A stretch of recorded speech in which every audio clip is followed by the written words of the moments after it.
So welcome everyone. It's great to see everybody, to be back from my visiting with my daughter and her husband out east. So today we're exploring this aspect of this quality of our true nature that I'm calling wordless silence.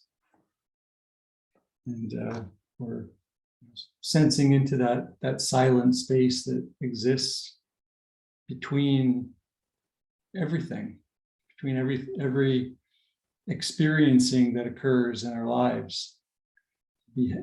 Between it and behind it, we can sense into this silent space. So it's something we can do anytime. So I'm referring to it as another portal, or a way of connecting with that kind of awareness that knows experience rather than the experience itself. So it's, in that way, it's the ground of our being, as I keep calling it, the source of our being. So we keep, coming back to just different ways or portals that we can sense into who we truly are.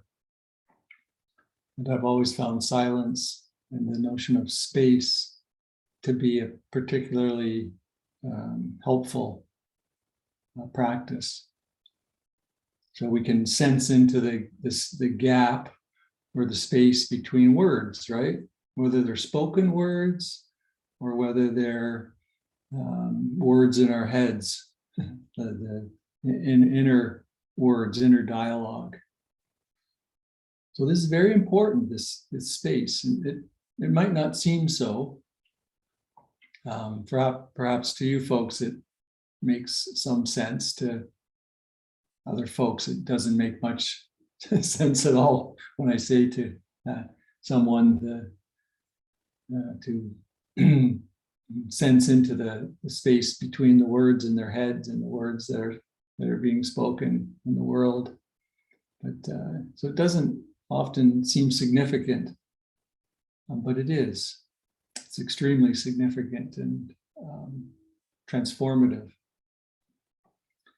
Meister Eckhart, I guess he'd be a 13th century mystic. So we're going way back in time. Said, and I'll quote him: "There's a huge silence inside each of us that beckons us into itself, and the recovery of our own silence can begin to teach us the language of heaven." I'll say that again. It's a very profound quote. There's a huge silence inside each of us that beckons us into itself, and the recovery of our own silence can begin to teach us the language of heaven. So Meister Eckhart was a Christian mystic, so he uses the language of heaven. We could use the language of non-dual reality, or the language of Buddha nature, and so on. It's all pointing to this reality of that encompasses our true nature. So this huge silence is always there. It's all, and it's beckoning us. I like that notion of the silence beckoning us. So we don't have to search for it. We don't have to create it. It's always beckoning us. It's inviting us to see it.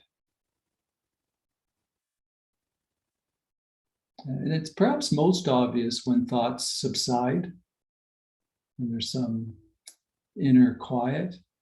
We can sense into the silence, and I think that's why we perhaps meditate, because we create conditions where perhaps there's more quiet. Perhaps not the mind necessarily being quiet. Perhaps there's less noise in the background. We go to a quiet space. I think that's why perhaps we go on retreat. There's just the stillness and the silence can start to permeate the environment. We can create a container of silence, and then the silence can beckon us to our true nature, to the language. It's the language. Don't you just love that image that silence is the language of heaven? Silence is the language of non-dual reality.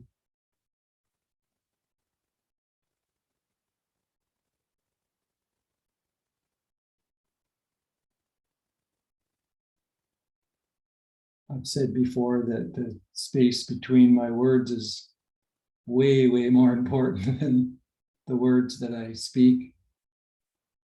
People usually kind of look at me like wondering if it is, then why am I here to meditate, guided meditation and the Dharma talk? But I keep pointing with words to the importance of the space between the words. When the mind subsides, the space can really shine through. The silence can shine through. It's always there, right? As I say, it's already and always present, but it's obscured. We obscure it with all the thoughts, and the thoughts have a lot to do with the struggle of the egoic mind to make things just the way it wants things. I'll be happy if kind of thoughts. Just get everything just kind of just right. So the idea here is to kind of relinquish control, or relinquish the effort to control the mind in particular, and instead just direct our attention, to pay attention to the silent background within which all the activity happens, the activity of life. I have spent Thanksgiving with family, and really so it's lots of activity, lots of words, and really trying to tune into that space, throughout the weekend, and just making it an ongoing practice of tuning into the space between all the words.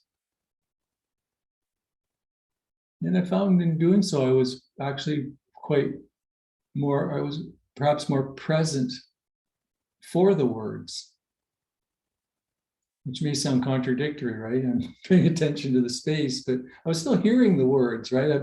But the egoic mind wasn't busy interpreting and commenting and narrating. It was more, I was just sort of resting in the receiving of the words, and paying much more attention to the silence, that presence within which the words were arising. So that was just a kind of a informative, interesting practice to engage in it at so many levels. Just in terms of, how we listen, in relationship, how we can deeply listen from that place of presence. We're paying attention to much more than the words that are spoken. So we connect with this silence that's in the background again and again.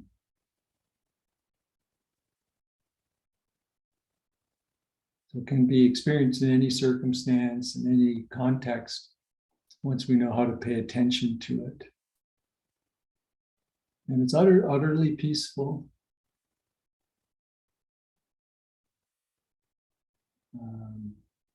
Still, joyous. It sees through all illusions, so it's It's a place where insights arise. And as I've said in past talks, it's the place where the deeper intelligence resides. The deeper the intelligence that's much deeper than what we often refer to when we refer to our egoic thoughts.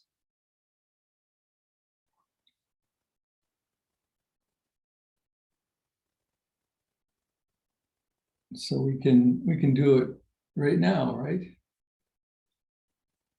As you participate in a talk like this, excuse me.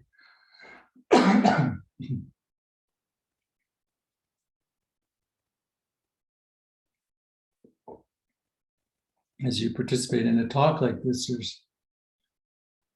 there's hearing. I guess you could say that's the primary sense perception, is hearing. But you can also listen to the silence around all my words and in between the words. And what I'm saying is this is the doorway. This is the portal into non-dual reality. So yes, I'm inviting you to pay more attention to the space between my words than the words themselves. And if your mind is chattering, I invite you to spend more time focusing on the space between the words in your mind than on the words themselves. Isn't that interesting? So you can have a chattering mind. You can just practice with it. You can just go, oh, still lots of space between the words. And then if you play with that, you start to notice that the mind actually shifts. Well, your whole nervous system shifts. And the mind chatter shifts. Really deeply pay attention to that space between the words. And we're so often paying attention to the words, right? And that's what we're taught. You go to university or college or high school or whatever, and you take notes, right? And you write down all the words. And so we're taught to really emphasize the importance of paying attention to the words. And I'm not saying you don't put any value on the words. To see into non-dual reality, or to access the language of heaven, the language of your true nature, we can put more emphasis on paying attention to the silence between the words. I came across this poem. I'm not going to read the whole thing, but if you're into poetry, I invite you to kind of look this up. It's by Alice Meynell, Meynell.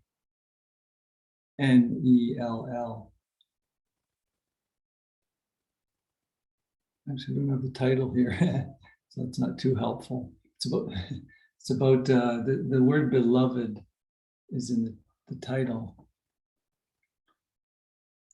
Oh, not more subtly silence strays amongst the winds between the voices, mingling alike with pensive lays and with the music that rejoices. Then thou art present in my days. My silence, life returns to thee in all the pauses of her breath. Hush back to rest the melody that out of thee awakeneth, and thou, wake ever, wake for me. That's the first two paragraphs of a much longer poem, really talking about the silence between the voices. And in that silence, life returns to thee. And again, And from reading the poem gathered, it's again a Christian writing this. And out of that, the awakeneth. There's an awakening. So then another, it's an 18th century poet pointing to that, the importance of that silence between the voices. If somebody would like that, the name of that poem, you can let me know and I can send it on. So all forms of what we call practice in this group, which is meditation being one of the practices, all these forms, including prayer, are all about paying attention to this silence, and connecting with this deeper dimension of our being that has this innate quality of silence. So we're attending to the wordless, as I'm calling that, wordless silence, or the silence between the words. So everything else is really, dualistic, with a subject and an object. And our lives are filled with this kind of, subject-object based consciousness. So when we do these kinds of practices, we're really inviting something else to the forefront. At least we're opening ourselves to it, because as Meister Eckhart says, we're being beckoned. So we're really allowing ourselves to be beckoned into the silence. That's why I talk like this, even though the words have a use in that they point us, the pointers toward this.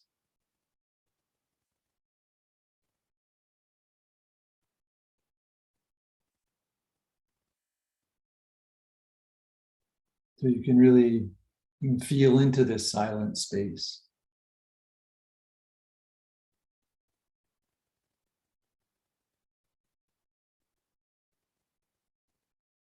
So right now, are you tuning into this space between the words? Or are you listening to the words? Paying attention to the content of the words. So you can play around with that right here. In fact, I often hear Dharma teachers say, you don't need to take notes, right? You've probably heard that. You don't need to take notes. Just allow the talks to kind of wash over you and see what resonates. If people heard that kind of language, let the words kind of wash over you and see what sense into what resonates with you. They're really inviting you in a perhaps less concise way than I am to pay attention to the space between the words.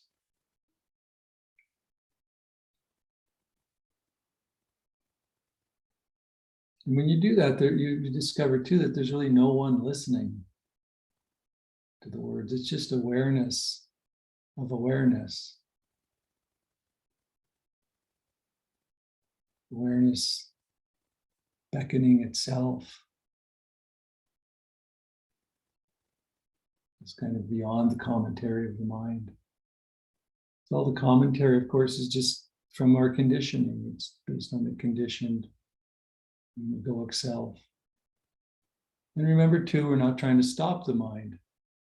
We're not trying to control anything. We're not trying to control what's occurring in our experience. So this is a very non-manipulative practice where we're simply attending and abiding in something that is an innate quality of our true nature or reality. rather than attending to and abiding in that which is just a superficial kind of aspect or dimension of our being, kind of egoic, dualistic aspect of our life. So it's really important to remember this. I know I say it a lot, but I guess because I had to hear it a lot. There's no need to control, exercise any control. There's no effort to control or manipulate our experience. We're simply directing or paying attention in a particular way to something that's already there, that we don't have to control or manipulate to create. So you can kind of leave your thoughts alone in that sense. I had a teacher say, I can't remember who it was, that treat your thoughts kind of like traffic noise or background noise, static on a radio or something. It's just kind of this noise, traffic noise. I used to look at, when I saw monkey mind years ago, when I would practice with monkey mind, I had this practice where I would imagine a waterfall.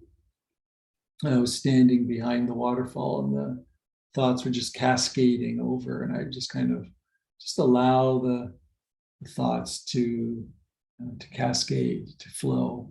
I'm not trying to dam the river, stop the waterfall, or stop the traffic noise. It just simply let it be. And notice if there's any movement towards wanting to control, that may occur as well. And that's, again, it's fine. You can see that that's what's happening. Because the mind's constantly commenting on what it's seeing or hearing, right? So even though I'm inviting you to pay attention to the space between the words, the mind's still commenting and narrating, perhaps on what's being heard.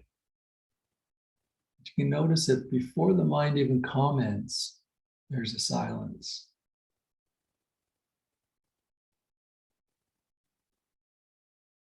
Before I even know what I'm going to say next, there's a silence. Silence that's already there. Silence that's not coming from the conditioned egoic mind, but rather an unconditioned field.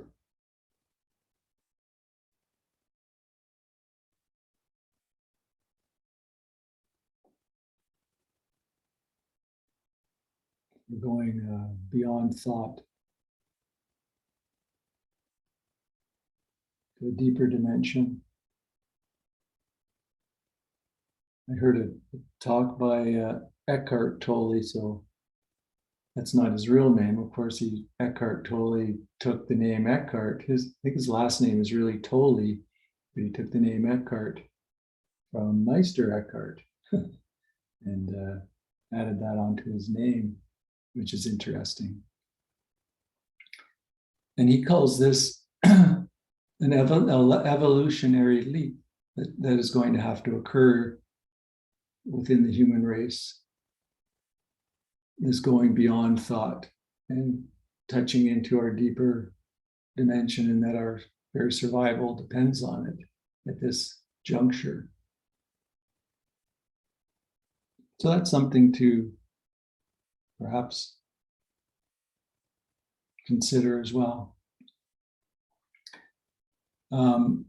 Something else I'd just like to touch on before I open it up is Ajahn Sumedo has a book called The Sound of Silence. I don't know if you've come across one of his later books. And he asked, in the book, he's talking about tuning into the sound of silence. And not going out to try and find silence or hear silence. So you can think, oh, good. Am I hearing silence? looking for some cosmic buzz or the buzz of the energetic field or something. It's not an invitation to go out and try to find this particular sound, and because then you might say, well, I don't actually hear it. Is there something wrong with me? Like, are you hearing the sound of silence? And so we're not trying to find a thing, but just rather open to silence. So he says it's the ability to listen in a receptive state, which makes it possible to hear the sound of silence. It's not something we connect to with the ears, right? It's not a sense perception in that sense. It's not some cosmic sound or some kind.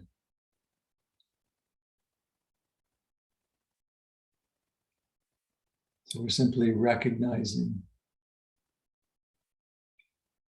the silence that exists. It's just there.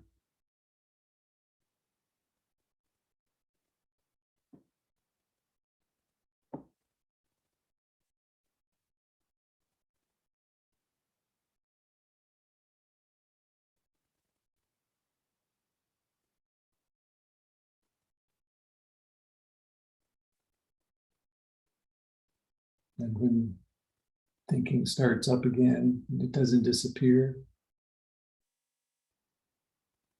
It's still there in the background. Perhaps it's obscured by the thoughts a little bit.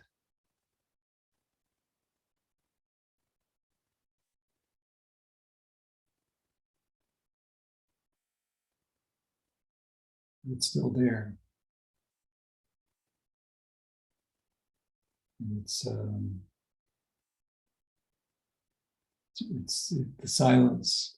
The silent spaces within you. So it can recognize itself.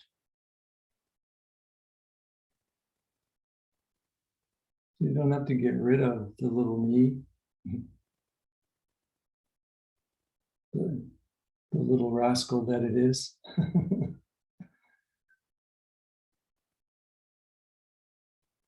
Jason used that word I hope you don't mind me saying, but he used it in a dialogue we were having, the little rascal. I like that. And it is a little rascal. But even with the little rascal doing its thing, that silent space of awareness is present. Yeah. It's not, we don't have to get rid of anything. We don't have to find it, create anything. We simply recognize this other dimension of our being. And from that dimension of our being, we can live our lives, perhaps even become more of a little rascal than the egoic mind. So I'll end it there and open it up for any questions. Perhaps there's some questions about what I'm talking about, or questions about the silent space, or questions about things that are coming up in your practice, whatever it might be.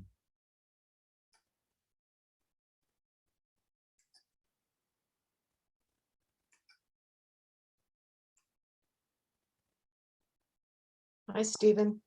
Hi, Lauren. Thank you for your talk. I thought I'd share with you what was going on in my mind during this meditation. And what I found was happening was that I was sensing into the silence and then trying to figure out what this silence is. And so I was sensing into it and noticing things like, okay, it's spacious, there's no color, there's no form, there's no shape, there's no size. So what is it?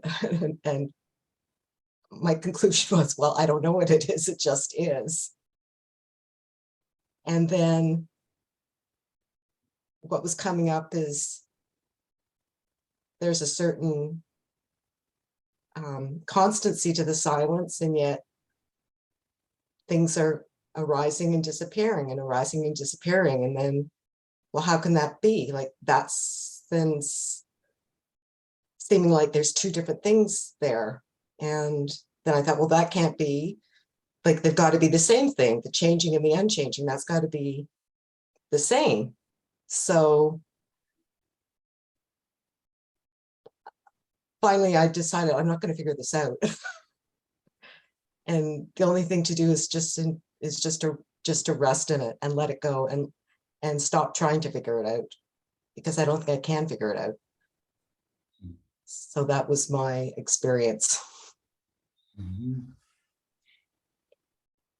That's quite the journey you had there, Laura. Yes. Yeah, the exploration. It can be actually instructive. I mean, not so much figuring out, but from what you were saying, I got the sense that you were sensing into the qualities of the silent space. And you use some very descriptive language of what you discovered that it wasn't, Mm-hmm. right? Which can be helpful, because sensing into it, of course, what's that mean, right? So you took the meaning to me, well, let me sense into what it feels like. And what comes up is, well, it doesn't feel like this and it doesn't feel like this. And so you kind of exhaust all the, kind of like the Buddha saying it's unborn, it's undying, it's going on and on about what it's not. Because you can't really use words to say what it is.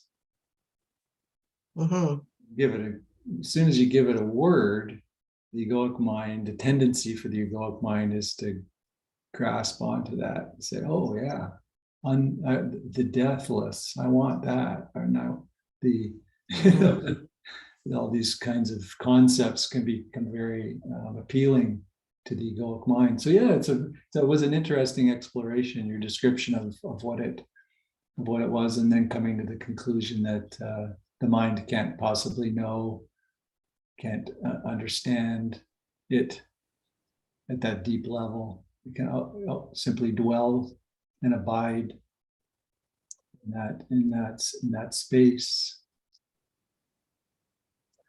Yeah. So I think what was happening during the meditation is, well, obviously I was caught up in the concepts.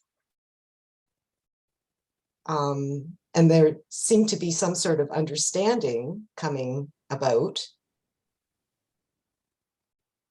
Yet at the same time, that's kind of not the point, I think. I think the point is just to rest in the experience. Mm-hmm. I mean, that's, I guess, I don't know. Yeah, the invitation was to rest in the silence, to be beckoned, as Meister Eckhart says, beckoned by the silence into itself, as opposed to trying to. It wasn't a contemplation like you did a kind of contemplation, which can be a useful practice to contemplate. Well, what is this? What am I sensing? So you did more of a contemplation than the kind of letting go, resting meditation that I was offering. But that's fine. That's what happened. It's no problem. I wouldn't. It was a very skillful contemplation that you engaged in, and took you to a place of wisdom, of not knowing. Mhm.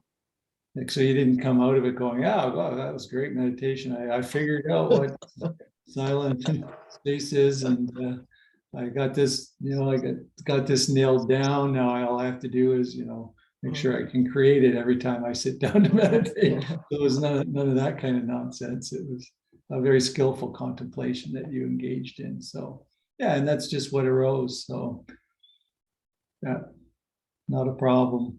Yeah, Thanks, Stephen. yeah, you're welcome.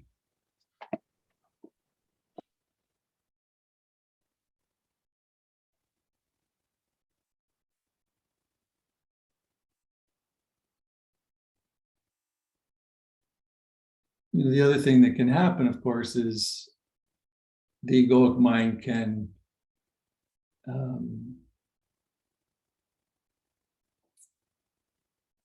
can be a little rascal and can be tricky,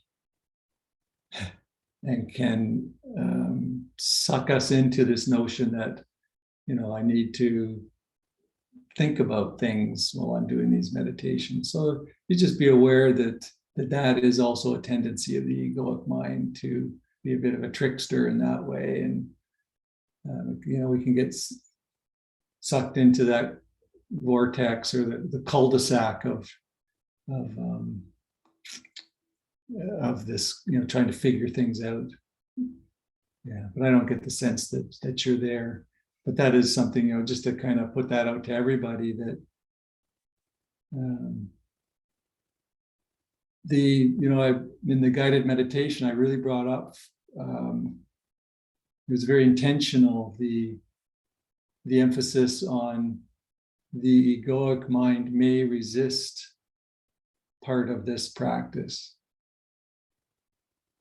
Very, very, and I use the word may, but I can tell you the egoic mind will resist this practice, maybe not even part of it.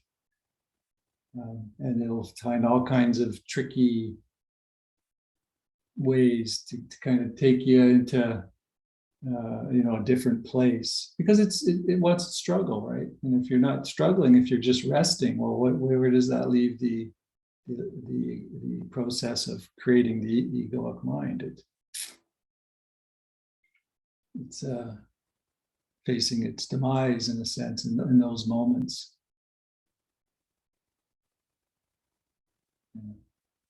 So just be aware that that's kind of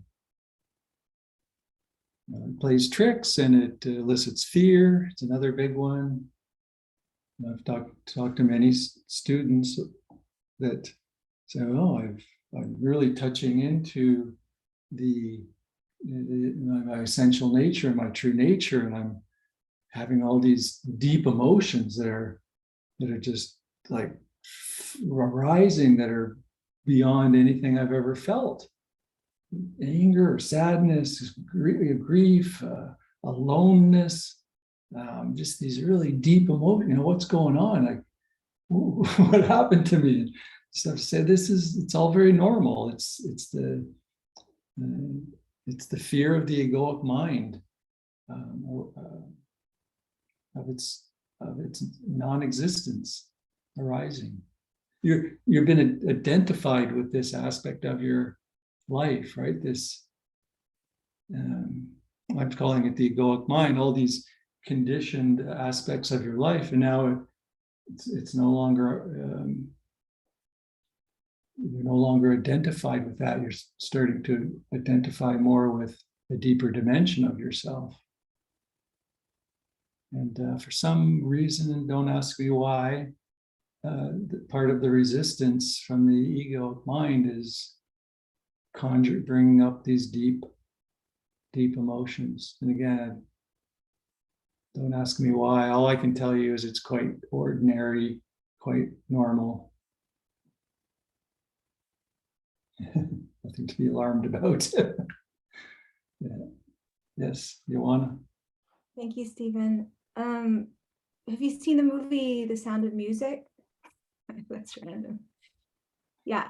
So Yeah. when you were doing the meditation, when you talk about wordless silence, I think of the part where Fraulein Maria is out on the mountain and she's singing "The Hills Are Alive," and she's just spinning up on top of the mountains in the open air. So I've told my therapist this, one of many therapists, that there's often been times in my life, especially the past few years, where I feel like I've touched into this silence, this peace, this open space, my true nature, my essence. But then what happens is the rascal, I guess, as you and Jason call it, kind of like comes into my ear and goes, it's too good to be true. There must be something hidden in the bushes or somewhere around, or maybe there's a landslide coming.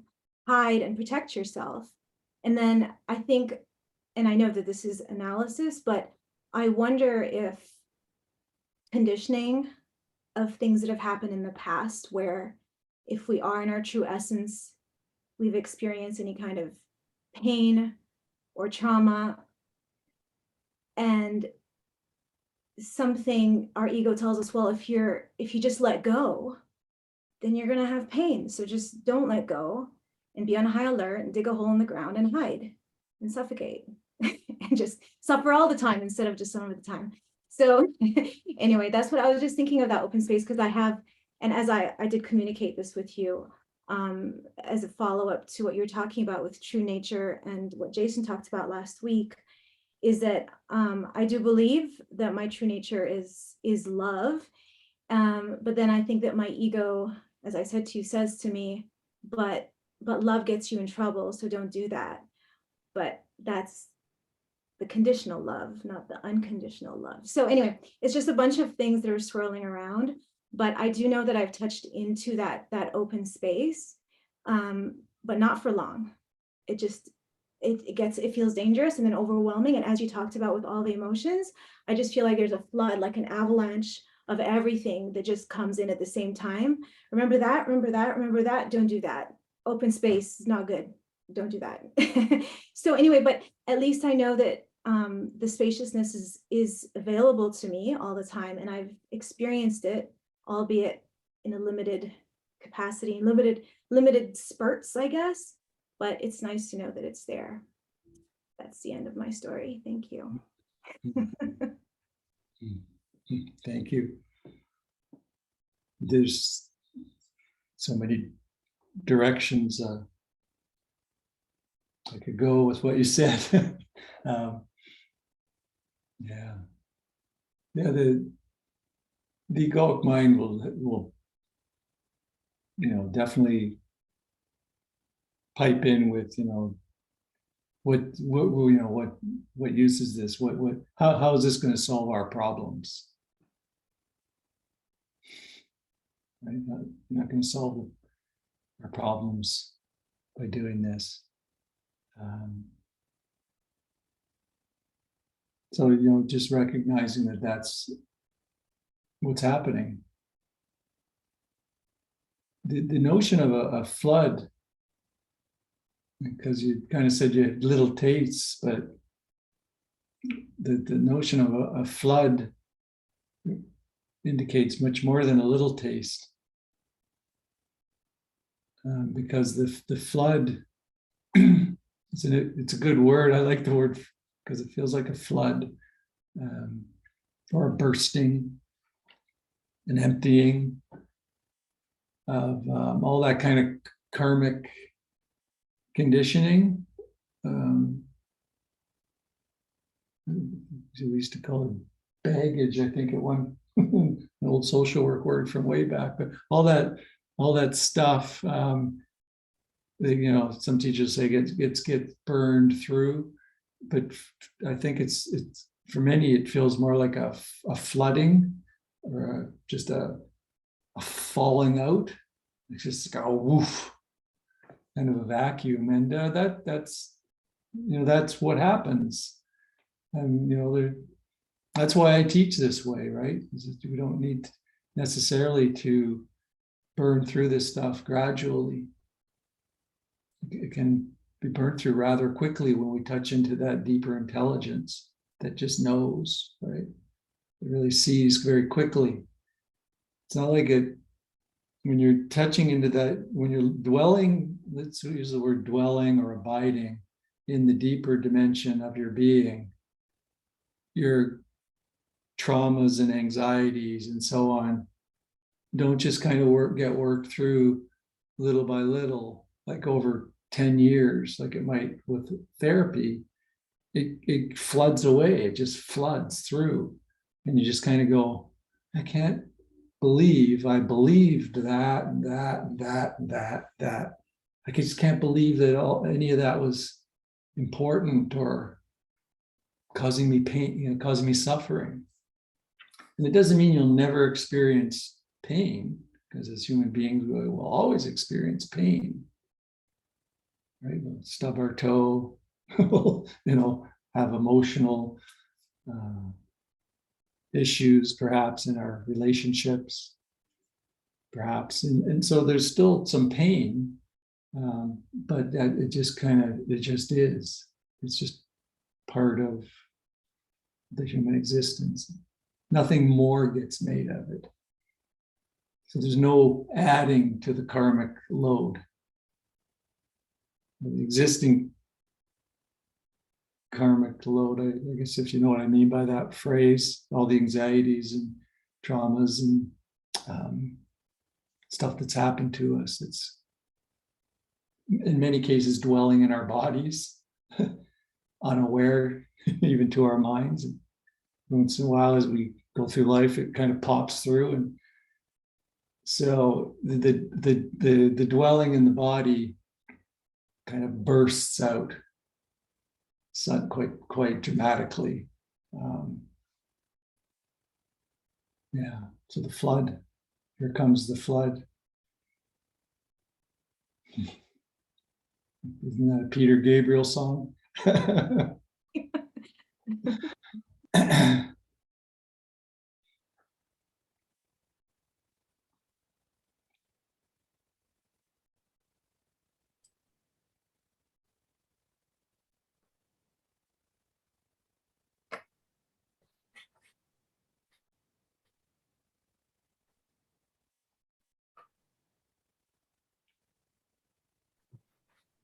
Hello, Stephen.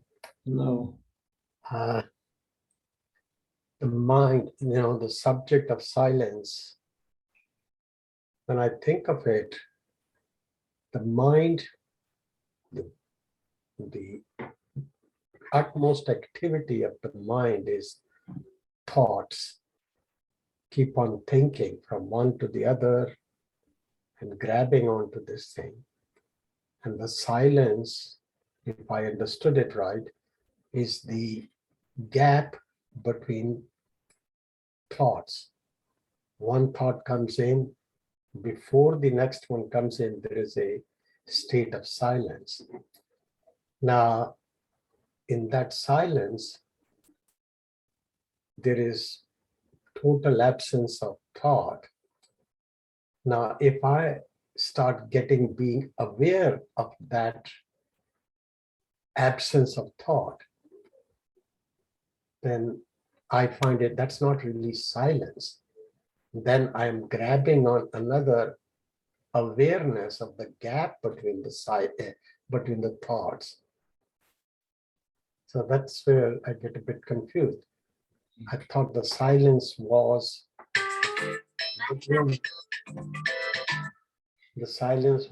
between the thoughts, but the moment one is aware of that silence, then it's no longer silence. Yeah. So the silence isn't a state that exists between thoughts. So it's not a state. It's a quality of a deeper dimension of reality, you could say. It's a quality that is it permeates the thoughts, it permeates all aspects of your experience. It's an innate quality that permeates everything. So it's not just the state that we look for between words, it's a quality. I would like the word quality, I think, captures it more precisely than the word state. It's a quality that's behind, around, within, like everything is arising within this silent aware. It arises and passes within the silent aware space. So it's a quality. So I guess I would invite you to soften a little in terms of sensing into it. Not be looking so much for an object that's between two other objects, but soften into it as the quality or the context. I don't know if that's a helpful word, or the background within which the thoughts arise. And of course, you can sense into that quality between the objects, behind the objects, around the objects of consciousness. Maybe those other words are more helpful pointers. Sense into the quality of silence around the thoughts, or the quality of silence within which the thoughts arise and pass away. So we're just kind of sensing into it. Now, of course, you're entirely correct in the sense as well, that in the sense that as soon as you bring awareness to it, you've turned it into perhaps an object, right? In a very real sense, anything you say, okay, I am aware of the silence, you've created a subject and an object, right? Yes, exactly. Yeah. So that's why I use the words resting in and abiding, and it's sensing into. So just trying to get away from the notion that there's an I as a witness, as an object, a subject, witnessing an object, which is silence. That's always a pothole, to use a word that us in Ottawa are very familiar with. There's always a pothole in the teachings, right? It's a potential pothole. That's the only word that's coming to mind. A potential pothole in this seeing is that we can create it, turn it into a subject-object dualistic, but that's what our minds do, right? That's all our minds can do. So we're going beyond mind, beyond thought, in this kind of sensing. Yeah, I hope that's helpful. Thank you. Yeah, thanks. You're welcome.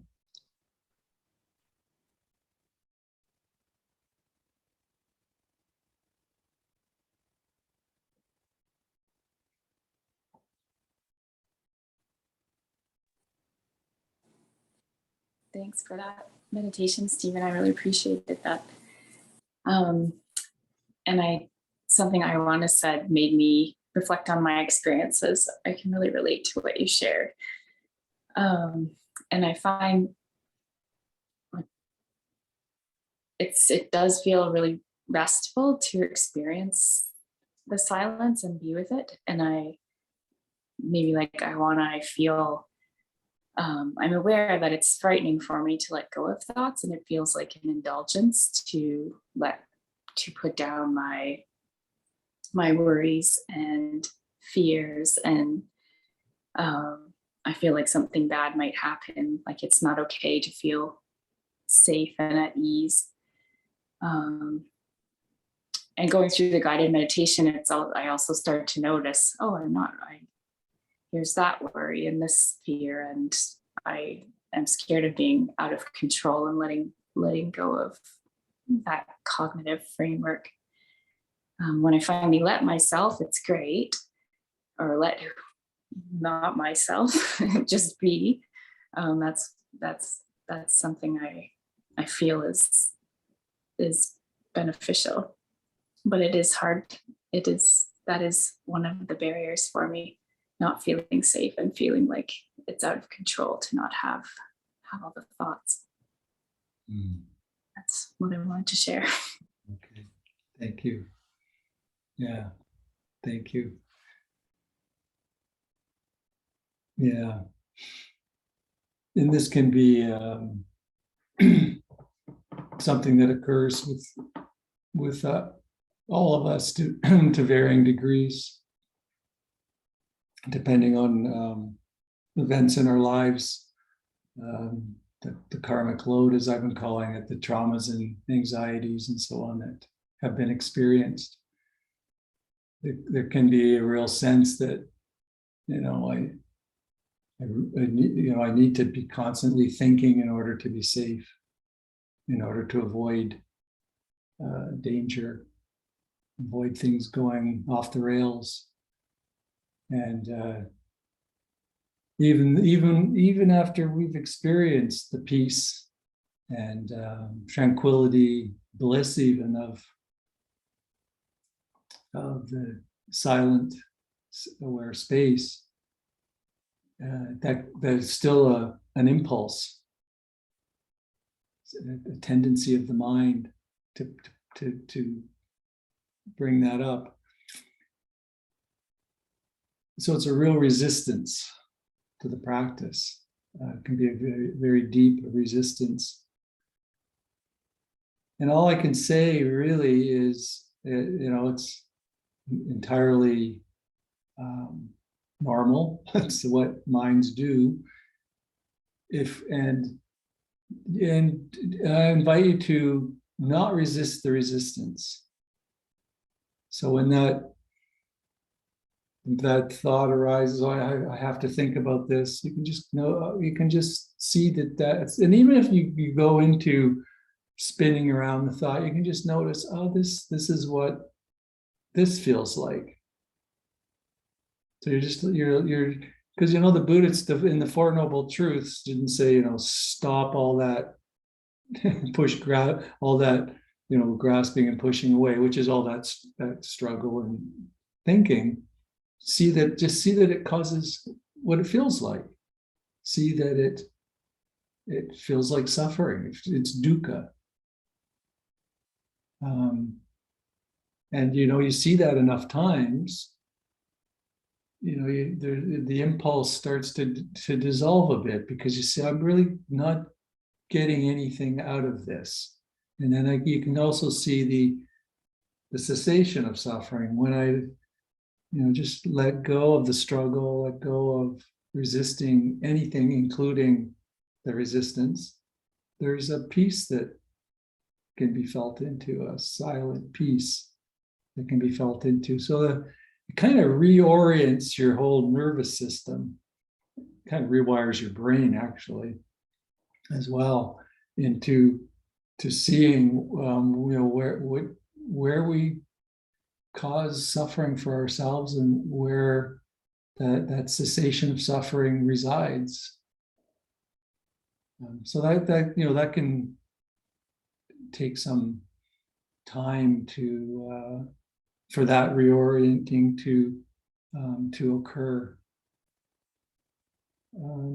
So I would say that don't resist the resistance, be patient, and trust the practice. That's easy to say.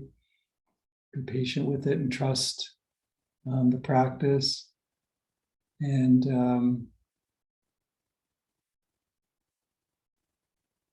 that element of trust is important. because the egoic mind can be so strong in these in some cases where it's just no, no, no, no, no. If you don't lie awake at night worrying about this or that, something absolutely terrible is going to happen, right? It can be very insistent.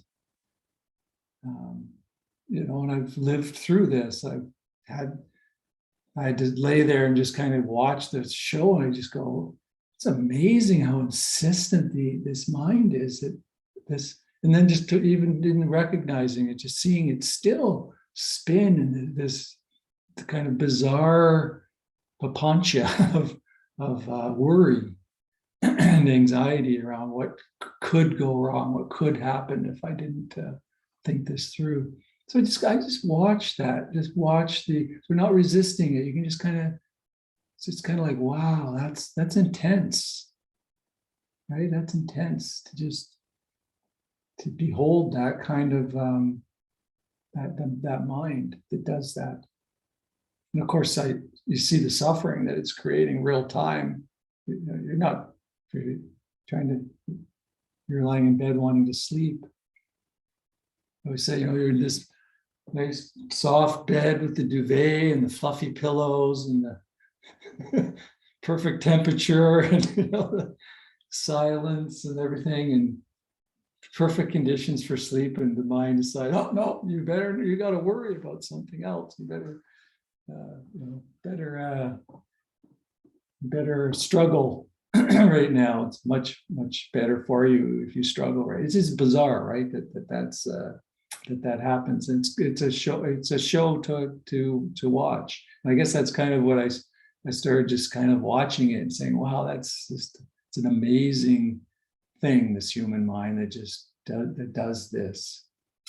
Kind of watch the show and and not resist it. But see that it causes suffering. See the suffering, but don't resist any of it. Yeah, I hope that's helpful. Thank you for the question. So I went over a little bit. So good news. I'll end. The Shambhala Center has agreed to take us on in their space. It's a beautiful space. Lots of meditations going on there.